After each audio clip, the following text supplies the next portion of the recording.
Mi Dios suplirá pues todo lo que le falte conforme a sus riquezas en gloria en Cristo Jesús. Bendecidos con toda bendición de lo alto. Soy la pastora Ibelis Tejera. Estamos compartiendo sobre la gloria de Dios.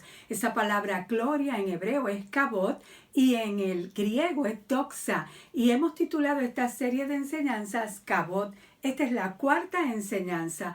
Kabod es la majestuosidad de Dios. Son tantas cosas que lo ponemos como la majestuosidad de Dios. Todo lo que Dios es. Puedes ver las otras enseñanzas donde explicamos más esa palabra kabod. Y este verso que te acabo de hablar, de decir, es muy conocido. Muchos lo recitan, lo declaran, lo confiesan. Mi Dios suplirá todo lo que le falte conforme a sus riquezas en gloria en Cristo Jesús. Dígalo ahí, Dios me suplirá. Dios suplirá todo lo que te falte, conforme no a cómo está la economía en el mundo, que por causa de la pandemia ha ido en picada, ¿verdad? Está la inflación, hay más demanda que producción. Tampoco Dios te va a suplir conforme a lo que tienes en tu cuenta bancaria, sino conforme a sus riquezas en gloria en Cristo Jesús. Dios suplirá todo lo que te falte.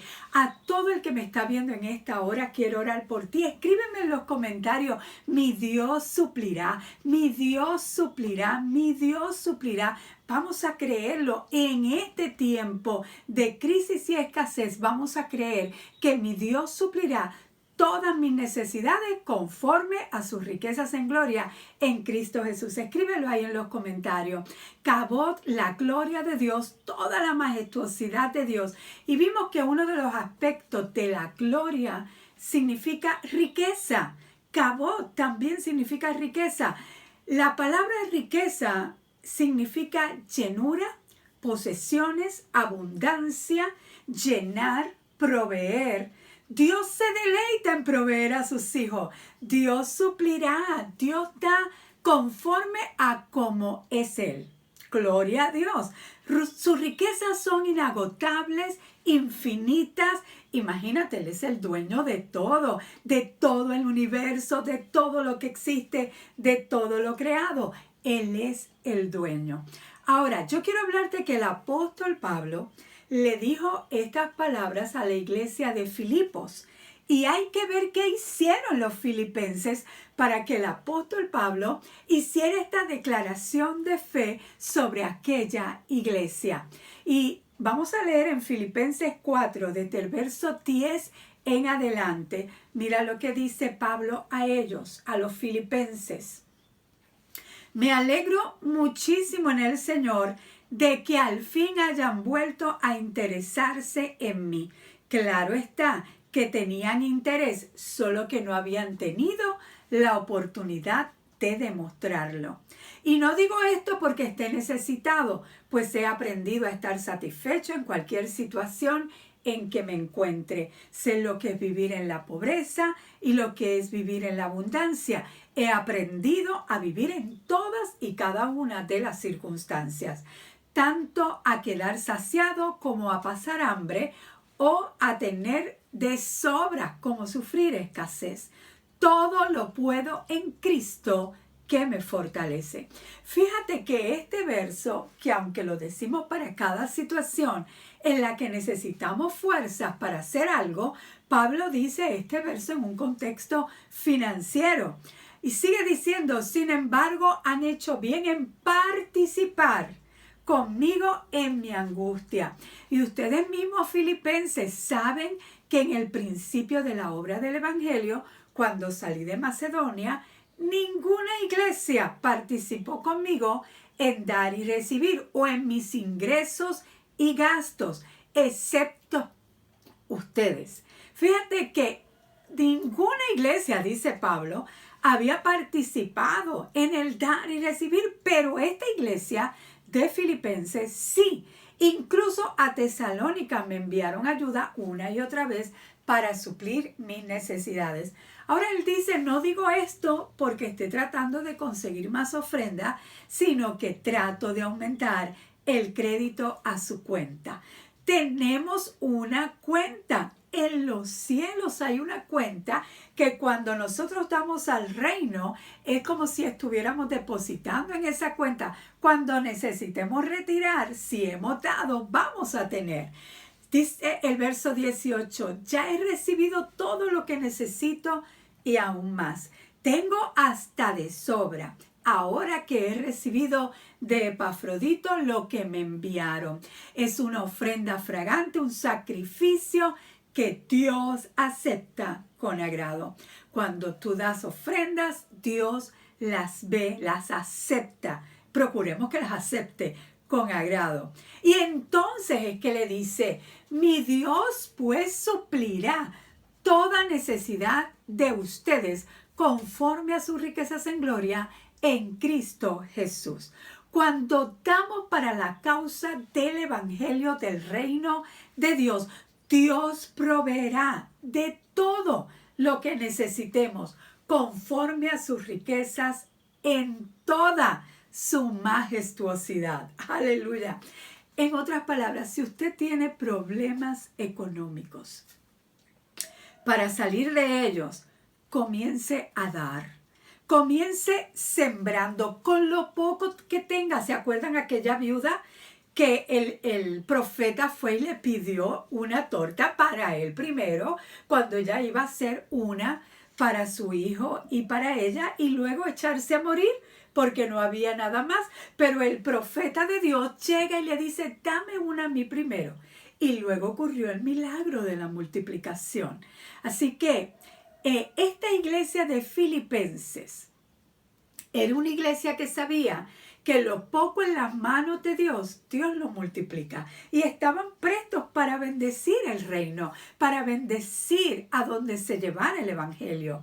Esta iglesia la fundó el apóstol Pablo. Una iglesia pequeña. Los nuevos convertidos, déjame decirte cuáles fueron de esta iglesia.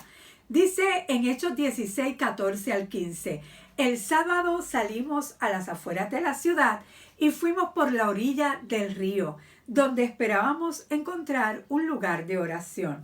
Nos sentamos y nos pusimos a conversar con las mujeres que se habían reunido. Una de ellas, que se llamaba Lidia, adoraba a Dios. Era de la ciudad de Tiatira y vendía telas de púrpura.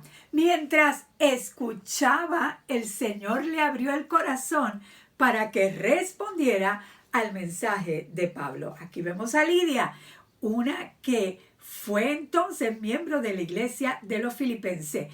Y ella y su familia se bautizaron, fueron bautizados. Ella hasta recibió en su casa a Pablo y los que andaban con él. Mira otro miembro, Hechos 16, 16 al 18. Una vez cuando íbamos al lugar de oración, nos salió al encuentro una joven esclava que tenía un espíritu de adivinación y con sus poderes ganaba mucho dinero, no para ella, para sus amos. Ahora, ella seguía detrás de Pablo y le gritaba, estos hombres son siervos del Dios Altísimo y les anuncian a ustedes el camino a la salvación. Fíjate que estaba ella poseída por un espíritu, porque Pablo después la libera, pero aún los demonios creen y tiemblan, saben cuando hay un hombre, una mujer de Dios. Y ella decía, ellos son siervos del Dios Altísimo y anuncian el camino de salvación. Y continuó así muchos días hasta que Pablo se molestó tanto que se volvió y reprendió al espíritu. En el nombre de Jesucristo te ordeno que salgas de ella. Y en aquel mismo momento el espíritu la dejó. ¿Hacia dónde fue ella? A la iglesia de Filipos. Mira otros miembros. Hechos 16, 22 y 34. ¿Te acuerdas cuando arrestaron a Pablo y a Silas? Después de darle muchos golpes, lo arrestaron y entonces lo metieron en la cárcel. A la medianoche, Pablo y Silas se pusieron a orar y a cantar himnos a Dios. Y los otros presos les oían, los escuchaban. Y de repente se produjo un terremoto tan fuerte que la cárcel se estremeció hasta su cimiento y al instante se abrieron todas las puertas y a los presos se les soltaron las cadenas. al instante. El carcelero despertó y al ver las puertas de la cárcel de par en par, sacó su espada y estuvo a punto de matarse. Porque es que en aquel entonces, si dejabas ir a los presos, si algo ocurría, como quiera iba a morir el carcelero. Pero cuando estuvo a punto de matarse, porque pensaba que los presos se habían escapado, Pablo le gritó: no te hagas ningún daño, todos estamos aquí. No tenían cadenas, estaban las puertas abiertas, pero todos estaban ahí. Y el carcelero pidió luz, entró precipitadamente y se echó temblando a los pies de Pablo y Silas. Y luego los sacó y les preguntó: señores, ¿qué tengo que hacer para ser salvo? O si tú haces esa pregunta hoy, ¿qué tengo que hacer para ser salvo? Sencillamente, muy fácil, recibir en tu corazón a Jesucristo como tu Señor y Salvador, y confesarlo, hablarlo y comenzar a vivir la vida que el Espíritu Santo te va a ayudar a hacerlo, de agradar a Dios. Es muy sencillo. Y entonces mira lo que le dice Pablo. El carcelero le pregunta: ¿qué tengo para ser salvo? Y él le dice: cree en el Señor Jesús, así tú y tu familia serán salvos. Le contestaron. Luego le expusieron la palabra de Dios y todos los demás que estaban en la casa del carcelero. A esa hora, él le limpió las heridas a Pablo y enseguida fueron bautizados él y toda su familia. Aquellas personas no tuvieron que coger meses, ¿verdad?, de clases, ni tampoco Lidia. Cree en el Señor Jesucristo y sé bautizado en el nombre de Jesús. Y el carcelero los llevó a la casa, les sirvió comida, se alegró mucho junto con la familia de haber creído a Dios. Si oyes un gallo, aleluya, estamos al amanecer grabando este mensaje para ti. Ahora, ¿quiénes eran los miembros de la iglesia de Filipenses? Estaba aquella mujer Lidia y toda su familia, ¿verdad? Que era una empresaria, una mujer de negocio, una mujer próspera.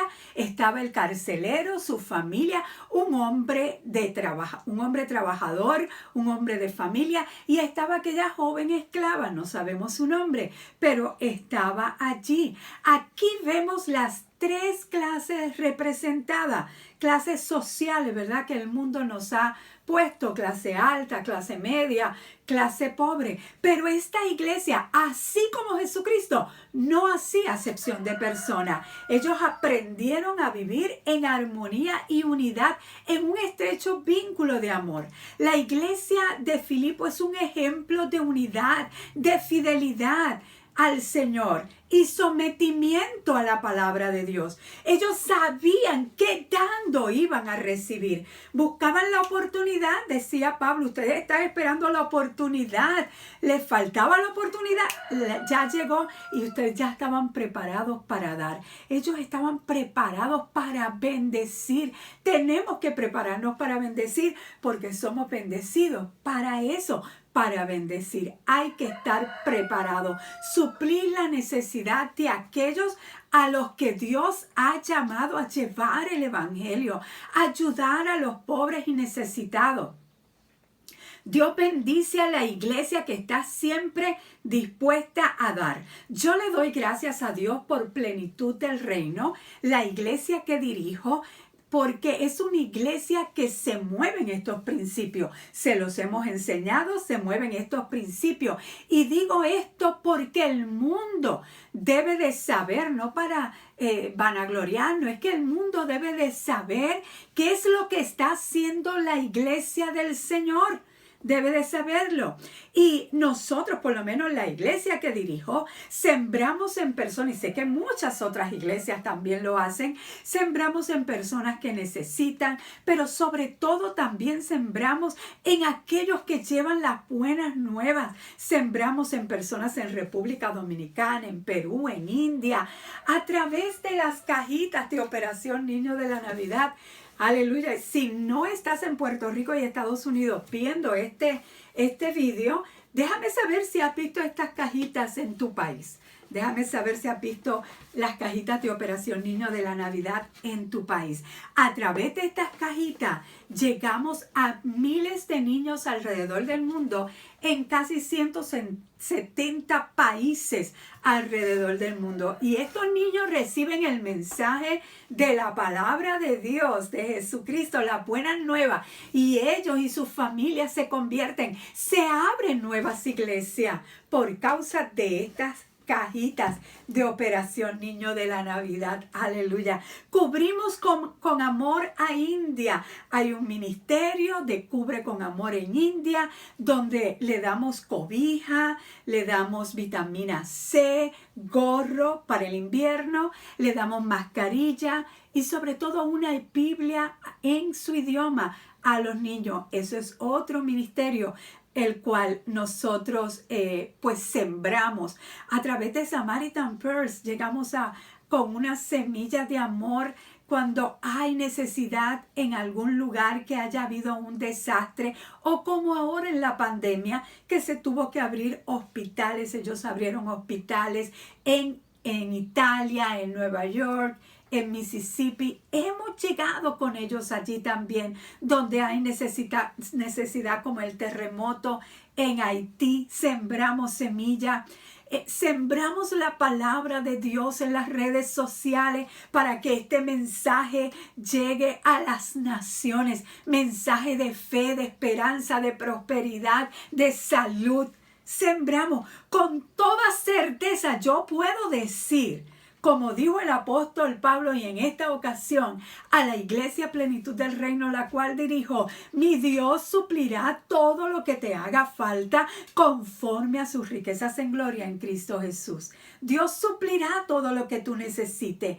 Hay que estar firmes en practicar el principio de dar y recibir, sembrar y cosechar, porque las cosas se van a poner difíciles, aún más de lo que están. Ustedes saben que yo soy una persona positiva, optimista, siempre lo he sido, pero hay una realidad en este tiempo que nos ha tocado vivir por la pandemia. Y vamos a estar quizás así como el apóstol Pablo, ¿verdad? Que en un momento dado tenía un montón, le sobraba, pero en otro momento tenía poco. Pero ese poco puesto en las manos del Señor se multiplica. ¿Y qué va a ocurrir? Dios suplirá todo lo que tú necesites conforme a las riquezas en gloria en Cristo Jesús. Te dejo con este último verso, 2 Corintios 9, 10 al 11. El que le suple semilla al que siembra, también le suplirá pan para que coma. Pero es para el que siembra, aumentará los cultivos y hará que ustedes produzcan una abundante cosecha de justicia. Ustedes serán enriquecidos en todo sentido para que en toda ocasión puedan ser generosos. Y para que por medio de nosotros la generosidad de ustedes resulte en acciones de gracias a Dios. Dios da semilla al que siembra y el pan que nos alimenta. Así que también nos va a dar todo lo necesario y vamos a tener para ayudar a otro. Dios suplirá conforme a sus riquezas en gloria en Cristo Jesús, porque el que es generoso prospera. El que es generoso es bendecido. Así que eres bendecido para bendecir y cree a esa palabra que se encuentra en Filipenses 4:19, que me la estás escribiendo aquí en los comentarios. Mi Dios suplirá todo lo que me falta. Nos vemos en una próxima enseñanza. Bendecidos.